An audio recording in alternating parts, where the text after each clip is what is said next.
ఓటమి రాజకీయ నాయకుడి జీవితంలో ఎప్పటికైనా ఒకసారి అనుభవించక తప్పదు. కానీ ఆ ఓటమిని తట్టుకొని ఎలా నిలబడతాడన్నదే అతనికి అసలైన పరీక్ష. ఇది నేడు ఆంధ్రప్రదేశ్ మాజీ ముఖ్యమంత్రి వైఎస్ జగన్మోహన్ రెడ్డి గారికి వర్తిస్తుంది.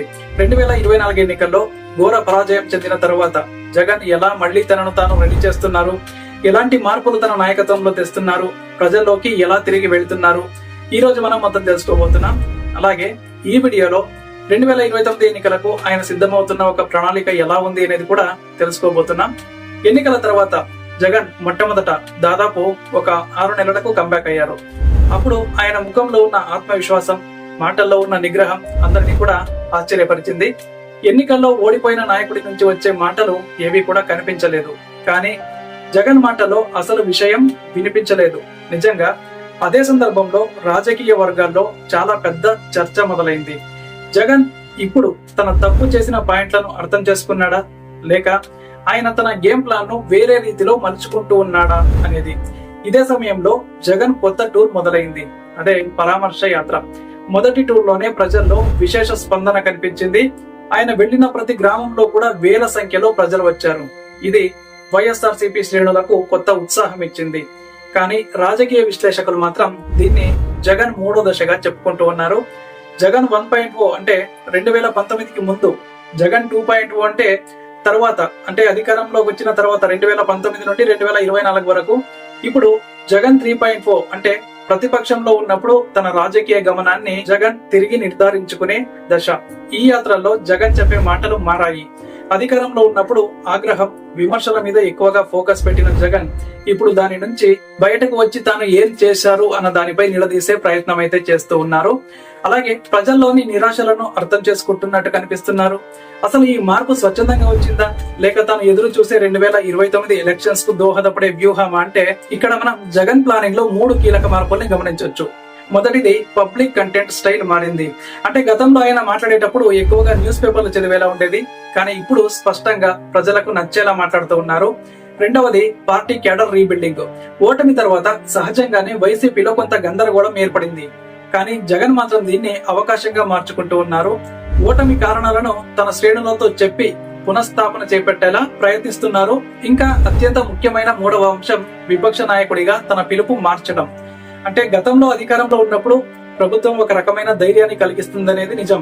కానీ విపక్షంలో ఉండే నాయకుడికి ఉండాల్సింది ప్రజలతో అనుబంధం. ఇప్పుడు జగన్ అదే దిశగా వెళ్తున్నట్టు కనిపిస్తోంది.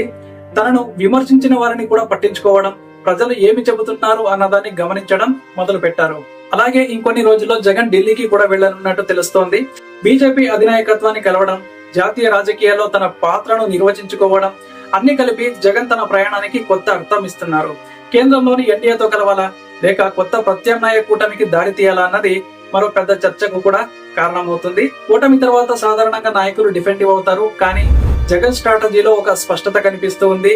తాను తట్టుకుని మరిన్ని పాఠాలు నేర్చుకున్నట్లు తన లక్ష్యం 2029లో తిరిగి అధికారంలోకి రావడమే అని ప్రజలకు కనిపించేలా ఆయన వ్యవహరిస్తూ ఉన్నారు.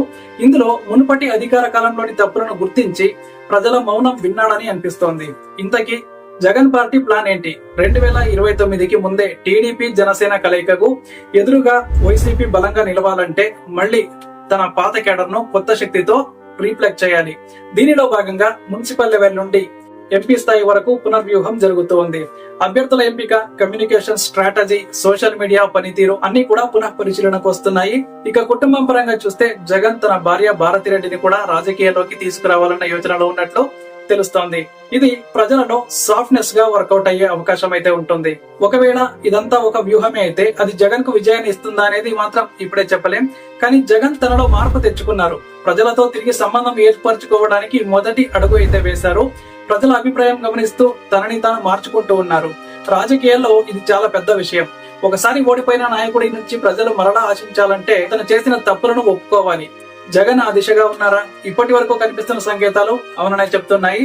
కానీ ఇది చాలదు. ఆయనపై ఉన్న కోపం, నిరాశ, అభ్యంతరాల్ని ప్రజలు మర్చిపోవాలంటే ఇంకా చాలా పని చేయాల్సి ఉంటుంది. ప్రతి వేదికపై ప్రజల్ని నమ్మకం కలిగించేలా మాట్లాడాలి. ప్రతి పర్యటనలో వారి బాధలు తెలుసుకోవాలి. అలాగే పార్టీలోని ఇంటర్నల్ సమస్యలు కూడా తీర్చుకోవాలి.